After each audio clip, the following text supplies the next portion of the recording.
Hey guys, my name is Nov. Let me introduce myself real quick in case you're new here. I've been playing Lost Ark on the Russian server for almost a year at this point, just to gather all the experience I can about the game, so I know everything I need for our Western launch. I'm not saying I know everything about the game, and there's still a lot of content for me to experience, but I believe that I'm able to give you a reasonable amount of reliable and useful information about the game. And this is what my channel currently is dedicated towards. If nothing goes wrong, I aim to play Lost Ark as my main game for a very long time. I like looking at things objectively, and I also play every game pretty competitively and in a hardcore fashion. I feel like mentioning this before we start that, if you don't know, sometime after the release we expect to see a roadmap of upcoming updates, which should include classes that are supposed to come to the game soon, maybe even in a month or two. And we also expect an update next week, which is supposed to be something like a patch note with details about the version of Lost Ark that we are getting. Alright, the sole purpose of this video is for me to tell you exactly what you can do to have your time well spent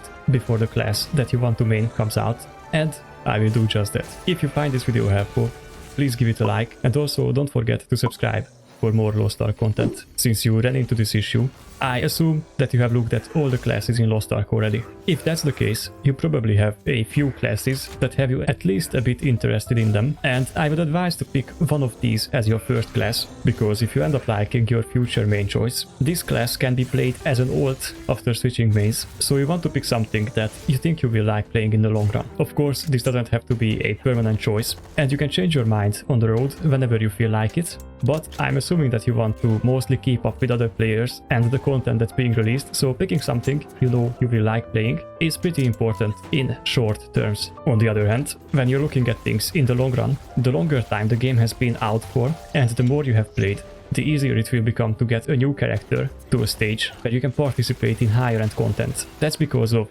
boosts and catch-up mechanics, as well as all the expedition-wide unlocks you have obtained, and all the upgrade mats you can stack up before you start progressing your new character. As long as you spend your resources, and more importantly, your time wisely, whenever your class might be released, you will be able to gear it up and have it as strong as any of your other characters in a very short time, maybe even immediately, depending on the pacing of game updates and on how much time you spent preparing for the class. To stay on topic, I will leave talking about overall progression for my big video towards the end of this week. Enough beating around the bush, let's go step by step. The first thing you want to focus on after picking your first class is to raise it to the current soft cap in terms of item level. The soft cap is the item level at which you can do the currently highest level content, and whenever new content comes out, you can jump right into it without having to do any more upgrading from that point, since we have tier 3 from the start and will likely have a few catch-up mechanics in place, as well as tons of one-time upgrade mat rewards like islands and tower dungeons.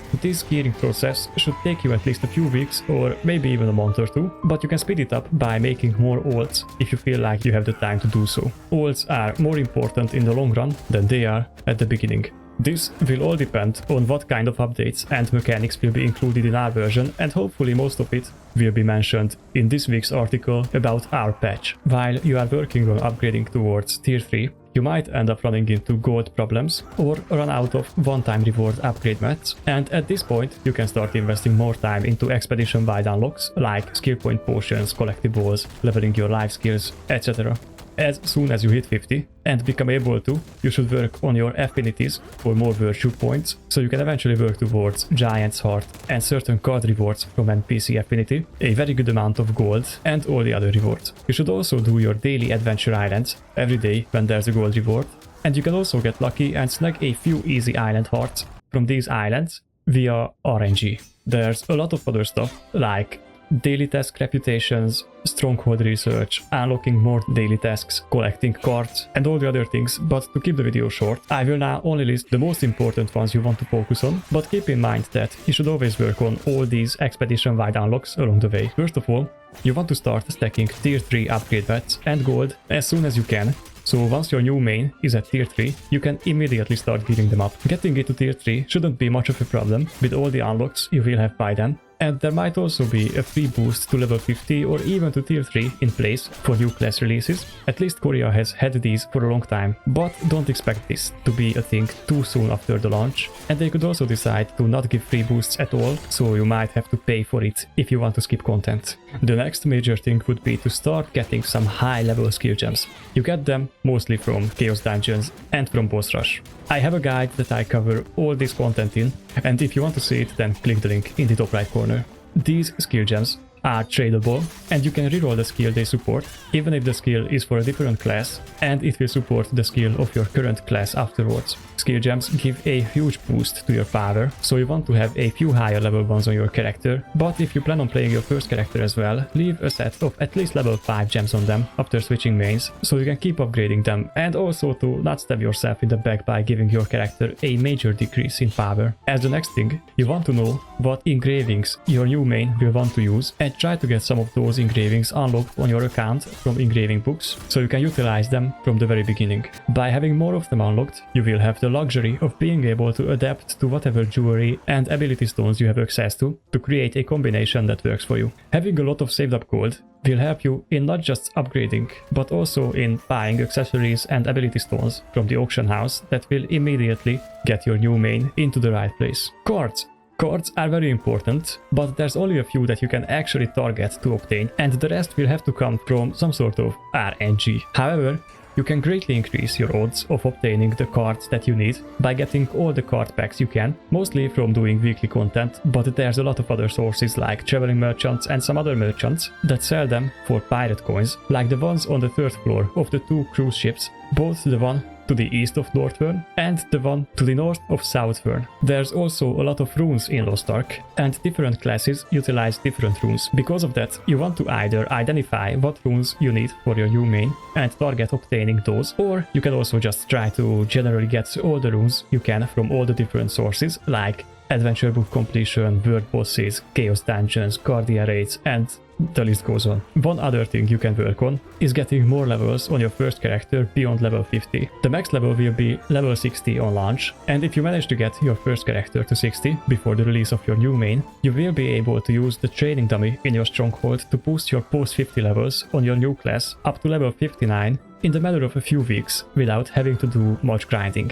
You get a lot of XP potions from daily and weekly tasks, adventure islands, and you can also buy them from some of the weekly resetting merchants, like the pirate coin exchange merchants in the ports of major continents, as well as from the PvP token exchange merchants. Post 50 levels are nice because they give you more skill points and let you level your skills beyond level 10 to level 11 and level 12, giving you a very nice damage boost. Having done the entirety of the tower dungeons on your first character will unlock all the one-time rewards from the dungeons, and when you complete it again on your new character, they will not get these one-time rewards, but instead they will be rewarded with even more upgrade mats, making the tier 1 and tier 2 content even easier to progress through if you can't use a boost. Other than these, there are a few general expedition-wide things you can work on every day and whenever you have the free time to do so. Some of them take 2 minutes out of your day, every day, and unlock very important things in the long run, like your stronghold research, and some of them take a few hours to complete, like island quests for island tokens, but these you will only need to do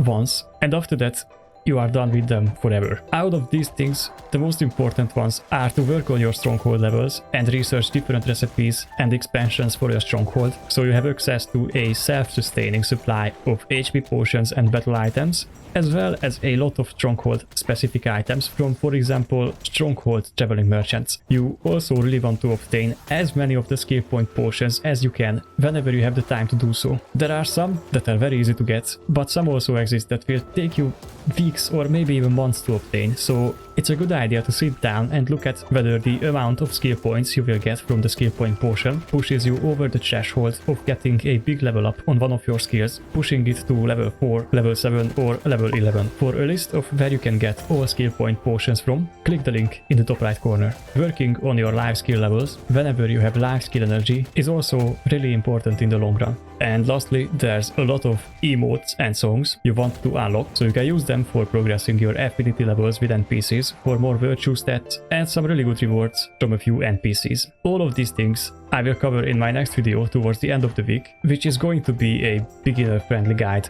of your general goals you want to go for in Lost Ark. And with all that in mind, you should be able to prepare very thoroughly for the release of your new main. I really hope you got some useful information out of this video, and if you did, please make sure to give it a like, and maybe share it with your friends who are looking to play Lost Ark as well. Sadly, the launch is going to be at 6 PM my time, but knowing that I won't be able to resist the temptation, I will be doing a very long stream of my first day playing the game over on my Twitch channel. If you want to join me for the stream, follow me over on twitch.tv/nemnov. Thank you guys very much for watching, and I will see you all next time.